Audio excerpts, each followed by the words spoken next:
Thank you, Mark. Thank you for inviting me to give this talk today, and I hope everyone finds it interesting. I've seen some cardiac people on the list already, so this might be a bit basic for you guys, but just to give you an introduction to me. So I've been a cardiac physiologist for 25 years now. We obviously started as medical technical officers and then physiologists, and now we can call ourselves clinical scientists. My training pathway was slightly elongated compared to training pathways that we have now. So I started off with a HNC in MPPM, which is medical physics and physiological measurements, for those of you not old enough to remember that. I then topped that up into the degree in clinical physiology. Went through the STP equivalence pathway to become a HCPC registered clinical scientist, and I'm currently doing the HSST, and I'm in year 5, so nearly done, home stretch. So I have professional accreditations in echo and cardiac rhythm management, although the cardiac rhythm management stuff is taken a little backseat. And my interest is in advanced echo and promoting the expansion of physiologist and scientist-led services. Just as a bit of an overview of East Kent and how we fit in the training environment. So according to the latest National Data Collection Survey, we had the 3rd largest volume of students after Bart's and St Thomas's, with a relatively small amount of qualified physiologists in comparison. So for those of you that don't know about the role of cardiac scientists, just a quick overview. So we're a patient-facing profession, and we play a key role in the diagnosis and management of patients with heart disease. Our main areas are echocardiography, cardiac rhythm management, including pacemakers, defibrillators, cardiac resynchronization therapy. We assist in the cardiac catheter lab, including emergency procedures at William Harvey. So we're Kent's regional primary PCI centre. We do exercise testing, ECG recording and interpretation, and ambulatory heart monitoring. So a range of tests. Obviously there's always an expanding demand for all services, as all of us will know. It's just the demand grows exponentially year on year, and we do have limitations with capacity and skill mix. Not so much at East Kent, but I know there's an issue with retiring workforce across the board, and sometimes in cardiology we lose workforce to industry, which is a bit more appealing financially. So most of you will have seen this framework for many years. I remember in 2010 when this framework came out thinking, well, this is looking completely different to how we used to train, and how on earth are we going to make all this work? So as you can see, there's different levels of entry, different routes, and at the time in 2010 we just had one route really, which check my next slide, I think we're on there. Yeah, so we had one route, which was a degree level program. You were employed as a student physiologist in your host trust. There was no direct entry. You couldn't just apply for the degree. You had to have a trust that would employ you and give you a job. Then they'd put you on the degree, and 4 years later you'd come out as a qualified physiologist. We had voluntary registration with the RCCP, but no statutory regulation at that time. And we didn't really have any higher level training pathways that were available. We did specialist accreditation, but no access to consultant level training, or even really master's level training. So the challenge we had in 2010 was thinking about how we functioned as a training centre with this new structure, and which entry point would we choose for our prospective students? How are we going to make this successful? Because it just looked completely different. So we decided to start at the scientist training programme level. We chose this because we felt it was the most reflective of the standard of training that we were doing before this program came out. So people would have a wide range of experiences in all the different diagnostic tests. So this is the route we chose. We had an in-service candidate who had an eligible degree already in sports science, so he was ready to go from early on. So we went through department accreditation with the National School of Healthcare Science. That was not without its challenges, obviously. We were relatively early adopters of the STP, so yeah, we did have some issues along the way, just understanding the program, learning and growing with it as it developed. But the National School ended up being very supportive of us and helping us through some of those challenges. We could deliver all the training in-house, so we had availability of vascular, not scientists, but nurse practitioners, advanced nurse practitioners in vascular, respiratory services, and we could offer all the cardiac specialisms that were expected in the syllabus. So we thought, why not? So after our first year of kind of learning and getting to know the program, we expanded into taking some direct entry students, and we got involved with the national interview and assessment process. And since then, we've taken 2 students per year, every year. And that varies between in-service or direct entry, depending on who we've got in the department at the time and who's interested in going on the programme. So then we felt like we had a bit of a gap in what we were offering.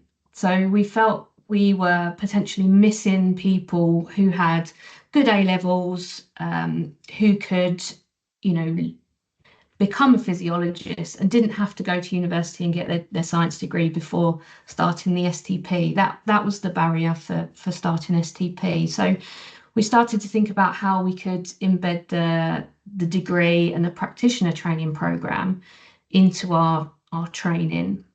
So this program was originally a graduate level program. So students finishing their A levels could choose the clinical physiology degree, but they had to pay university fees to be able to go on the course. So that was different from how we'd always trained. We'd always worked on an apprenticeship type process. So students were coming out with university debt that they didn't have previously. And the universities that delivered this program needed to collaborate with local NHS trusts to be able to offer placements. But there was no guarantee to those NHS trusts that they would get students after they qualified. In the early days, we did offer to work with St George's University and offered placements at East Kent for students, but because they were all London-based, not earning any money, they didn't really want to travel to Kent. That was an issue. So our placements didn't really take off.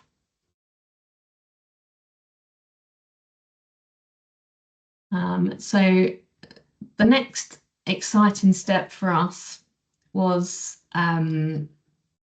our apprenticeship team at East Kent, who are absolutely fantastic. So they came and approached me, sort of actively promoting apprenticeships and asking me, what we needed as a department, and what they could help with. So they worked with our local universities and Christchurch College to deliver a level 2 to 4 healthcare science qualification. So this really opened up options for everybody in the department, anybody that hadn't even, had formal education for a very long time, had the opportunity to go and do a level 2 up to level 4 qualification with the local university and doing, clinical placement with us sort of 1 or 2 days a week. This was delivered virtually. It was a really great opportunity. So that really covered the first part of the Modernising Scientific Careers framework, looking at our healthcare science associates and assistants, which was fantastic. But obviously we still had the gap with the degree level, with level 6. So after we'd had a go with this level apprenticeship, we decided to look at expanding that apprenticeship scheme, and the apprenticeship team approached Middlesex University to commission some apprentices at level 6. So this was the PTP. Middlesex University were now on board. They weren't in the early days. So then we had the opportunity to really kind of push and get our students back on the degree programme, paid for apprenticeship, and we offered them placements. So they're all local students to us, and it's just really exciting opportunity when we could do this. And we've had 4 graduates from this pathway so far, Liam being one of them, who you'll hear from in a bit. So then we have the last piece of the puzzle in terms of the Modernising Scientific Careers framework. We thought, oh well, why not? Let's give the HSST a go as well. So we commissioned our first HSST training post in 2020, and a second post the following year. So myself being the first trainee in Echo, and then the second post was a CRM specialist. Went through department accreditation for this process.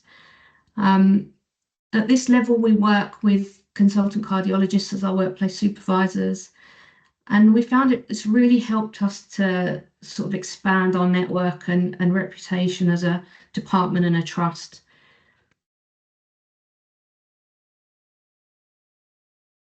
So a summary of our pathways. So you can see we've kind of got access to all entry levels of the Modernising Scientific Careers framework, right from level 2 apprenticeships in healthcare science, right the way up to HSST, and options to enter that as in-service trainees at most routes. So we use different universities. Obviously level 2 to 4 was delivered at our local university in Canterbury. For the PTP, we work with Middlesex University at level 6. Our STP trainees go to Newcastle, and we're still having 2 trainees per year. And then the HSST, which is run through a collaboration with Manchester, 2 universities in Manchester.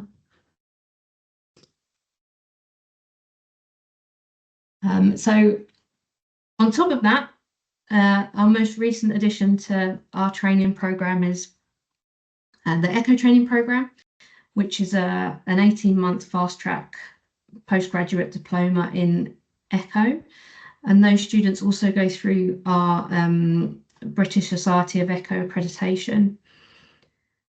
We've had both in-service and direct entry students, and I must say when we advertise one of these posts, they are very, very popular. We get at least 30 applicants for every one post that we advertise, so it really is popular. People are eligible to join this if they have a science degree. They don't need to have any specific background or have done the PTP or any cardiology background. So we can take people from all different degree backgrounds. So we've we've seen 3 students through this program to completion, and we've got 2 more due to finish this year. And just to summarise, this is an 18-month fixed-term contract, and it's funded at Band 6 level. So our direct entry students are just employed on that fixed-term contract. So when they finish, they can either stay with us if we have a job, or they're off to fill the workforce elsewhere. But we're trying to get as many people through this program as we can. And of course, there's options along that framework as well to gain equivalence. So you don't even have to do the degree or the master's. So like I said at the beginning, I've done STP equivalents in order to get access to the HSST. And that's just the academy gives you the options to demonstrate that you have got the level of professional qualification required to meet that syllabus. And that then opens up the option for statutory regulation with HCPC, which is something I know that our profession has strived for a long time. So it's really nice that we're now kind of getting the statutory regulation and we've got that force behind us.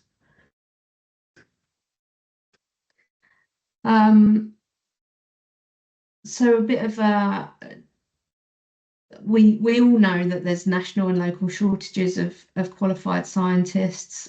I have the questions: do we need incentives for recruitment and retention? Some people choose that route to retain clinical scientists, or do we need to do more locally to increase that training capacity and really increase the options we have for recruitment? Now, I'm saying all this, there is some challenges that we're facing at the moment. So it's quite bittersweet talking about the apprenticeship models, because recently the funding for apprenticeships has been reduced in our trust. It's not unavailable, but healthcare science was not on their list of priorities this year, unfortunately. I'm hoping that will change in the future. Potentially we have a bit of an issue with trainer burnout. We've got quite a few trainees to our qualified staff, so one could say that we've done a little bit too much in terms of training, but I think it's a self-fulfilling prophecy. The more we train, the easier it gets on us. And my most recent worry is the drive to reduce headcount across the board, really, with financial pressures. We've got potential issues training students and them not having jobs at the end of their course, despite our shortages. So I'll hand over to Liam for a bit to give you a different voice to listen to, just to get his take on his journey. Thank you, Mel. I haven't got a slideshow, so you all have to put up with my face, I'm afraid. First of all, my name's Liam Cowling. I'm a newly qualified cardiac physiologist at East Kent Hospitals. I would like to thank you all for having me, and for Mel for giving me this opportunity to share my experience completing the PTP. Through this journey, I've gained so much more confidence, knowledge, and the professional skills to contribute to healthcare sciences. So we'll start a few years ago. I started my journey in healthcare in 2017 as a healthcare assistant in rehabilitation and acute medical care settings. This is where I found I had quite a passion for patient care. In 2020, I joined cardiology diagnostics as a cardiographer in East Kent Hospitals. My primary responsibilities were the facilitation of ECGs, Holter monitoring, blood pressure monitoring, that sort of thing. I learned to recognize basic rhythms on an ECG. I was able to recognize when someone was having an acute event, that sort of thing. But I grew a bit more curious about why these things happen. So which led me then to gain a certificate in ECG interpretation with SCST. That's the Society for Cardiac Science and Technology. While studying for this, it gave me a deeper understanding and appreciation for cardiac rhythm and its clinical significance. It was then this curiosity, this passion for patient care that then inspired me to apply for the PTP in cardiac physiology. This program appealed to me now, but after school, I wasn't quite ready for university. I liked the idea of it, but I just wasn't. But the apprenticeship model was rather appealing. It removed a lot of obstacles. One, of course, being the financial burden that comes with higher education. But it would also give me that hands-on experience, give me the opportunity to apply theory that I'd learned in the classroom to the real world and actually go out there and make a difference. To meet the entry requirements, I required a functional skills level 2 in English and maths. This is something that Mel and a trust supported me to do. Upon completing that, I was successful and I did gain a place at Middlesex University to do a level 6 degree in healthcare sciences with a speciality in cardiac physiology. So the program, during the program, I attended campus 1 or 2 days a week, and the rest of my time I spent within the workplace applying what I've learned in the classroom to actual clinics and actual people.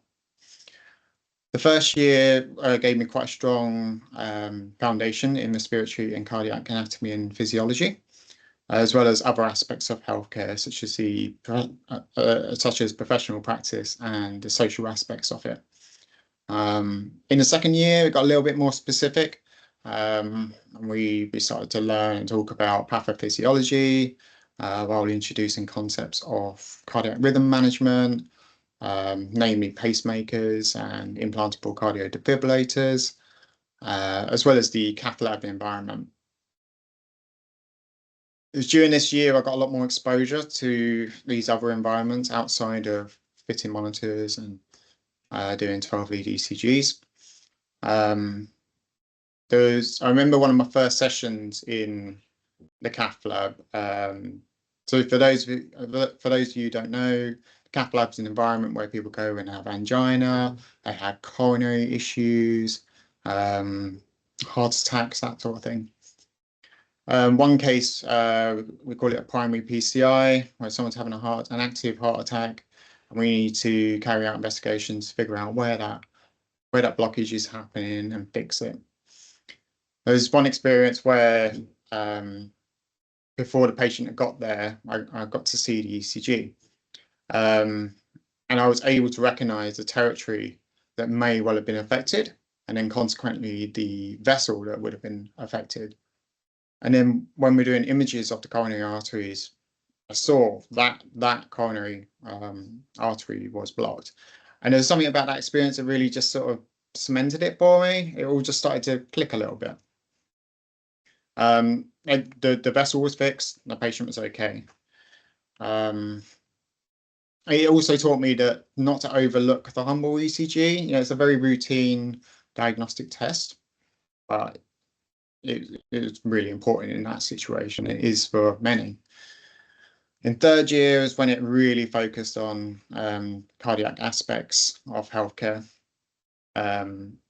more on cardiac rhythm management, a little bit on echocardiography and other provocative diagnostics.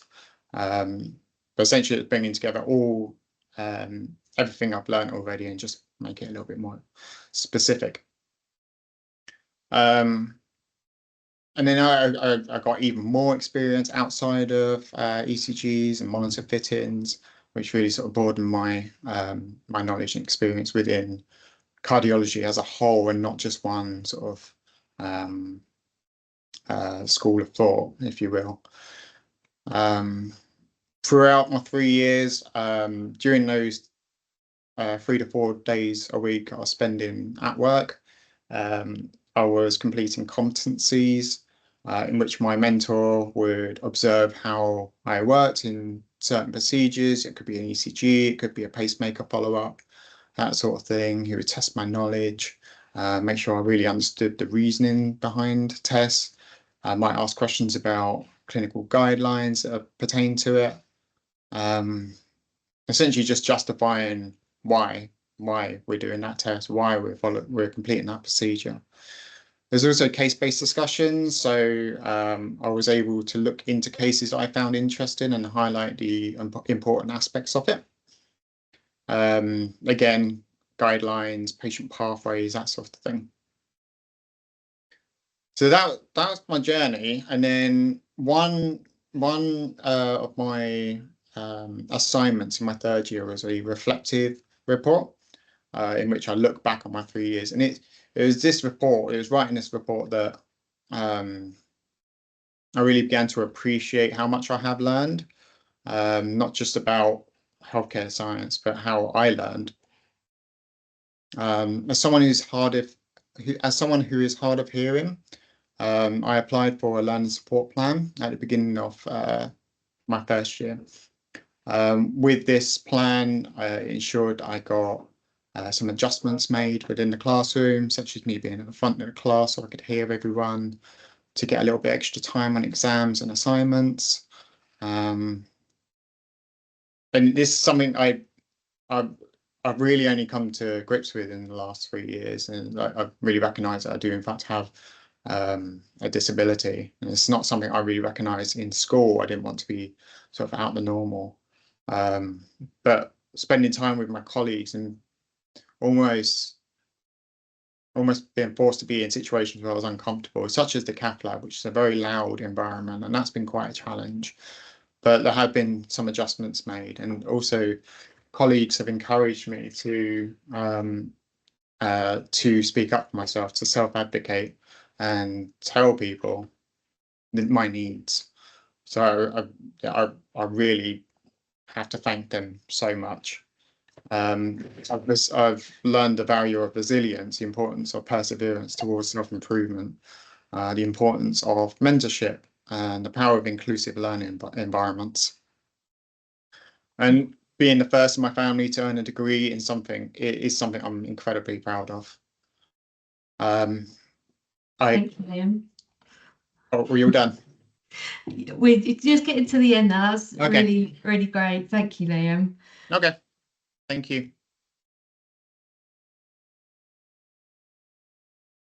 I'll skip through the summary slide, and then I did have some questions, but I think we've run out of time, haven't we, for any questions? But if anyone's got anything that they'd like to send to me about barriers that they have to train in, or if there's anything that we can do to support other departments with training, I'm happy to help.